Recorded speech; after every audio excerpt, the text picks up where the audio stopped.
Assalamualaikum warahmatullahi wabarakatuh. Perkenalkan, nama saya Karina Noviana, NIM 088 dari kelas Geografi 2019C. Di sini saya akan menjelaskan tentang sumber daya air payau. Air payau atau ekosistem estuaria adalah campuran antara air tawar dan air laut atau air asin. Bagaimana bisa dikatakan air payau?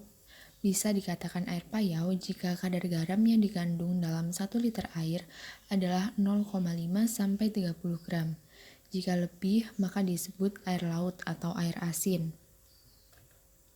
Menurut Sujono dalam Yusuf dan kawan-kawan tahun 2009, air payau terjadi karena intrusi air asin ke air tawar. Hal ini dikarenakan adanya degradasi lingkungan. Pencemaran air tawar juga dapat terjadi karena fenomena air pasang naik. Saat air laut meluap, masuk ke median sungai, kemudian terjadi pendangkalan di sekitar sungai, sehingga air asin ini masuk ke dalam air tanah dangkal dan menjadi payau. Ciri-ciri air payau yang pertama adalah sistem perairan yang aliran arusnya tenang. Yang kedua adalah residence time yang tergolong lama. Yang ketiga adalah adanya stratifikasi suhu atau cahaya. Yang keempat adalah oksigen yang terlarut lebih rendah dari perairan mengalir.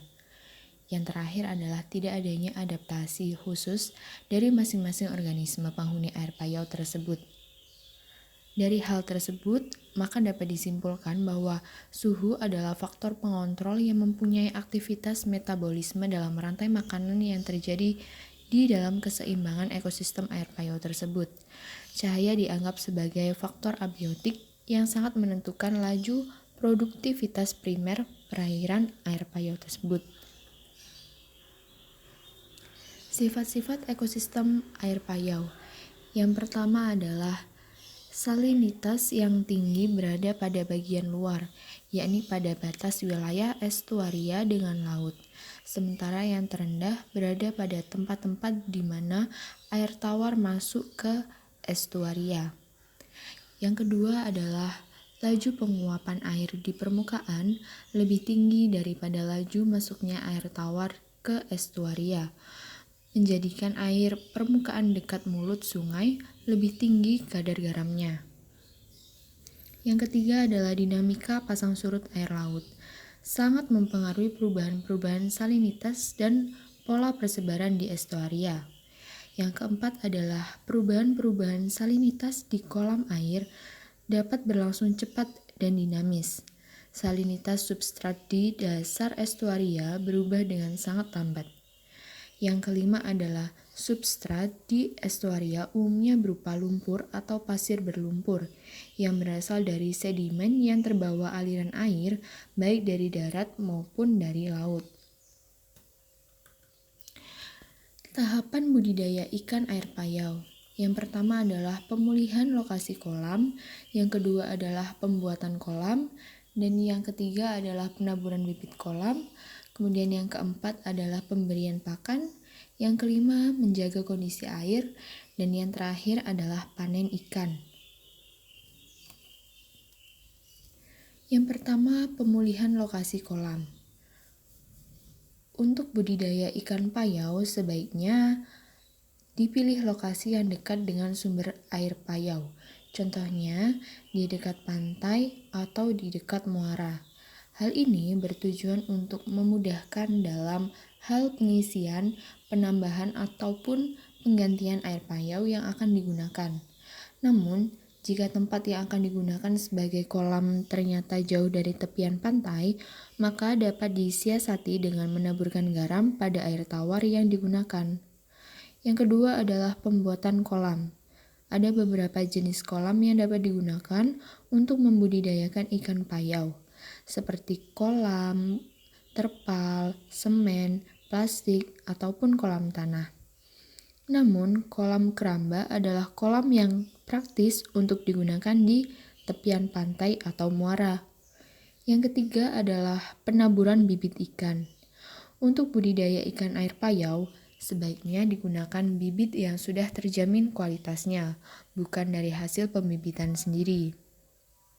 Jumlah bibit yang akan ditaburkan disesuaikan dengan ukuran kolam. Yang keempat adalah pemberian pakan. Untuk budidaya ikan air payau, efisiensi pakan memang lebih tinggi jika dibandingkan dengan budidaya ikan air tawar. Ini karena perkembangan plankton dari air payau mampu berkembang lebih cepat sehingga suplai pakan alami untuk ikan air payau menjadi lebih melimpah. Yang kelima adalah menjaga kondisi air. Penting untuk menjaga kondisi dan kedalaman air agar tetap stabil. Biasanya, setiap 3-4 minggu sekali perlu dilakukan penggantian air. Ini karena kondisi air yang mungkin sudah keruh, berubah pH, atau berkurang kadar garamnya akibat air hujan. Sehingga, penting untuk menambah air payau sekitar 3 hari sekali guna menjaga batas ketinggian air agar tetap stabil, yang mana biasanya berkurang akibat penguapan atau peresapan pada kolam tanah. Yang keenam adalah panen ikan. Panen ikan biasa dilakukan dengan cara menguras kolam atau menggunakan jaring kantong keruk yang dapat mempercepat proses pemanenan ikan. Jika ikan akan dijual dalam kondisi hidup, maka si pembeli harus membawa tong air untuk menampung ikan. Namun, jika ingin dijual dalam kondisi mati, maka harus menggunakan es agar ikan bisa awet selama di perjalanan. Komoditas ikan air payau diantaranya adalah bandeng, udang, mujair, patin, kerapu, dan yang lain sebagainya. Sekian dari penjelasan saya, kurang lebihnya mohon maaf. Terima kasih. Wassalamualaikum warahmatullahi wabarakatuh.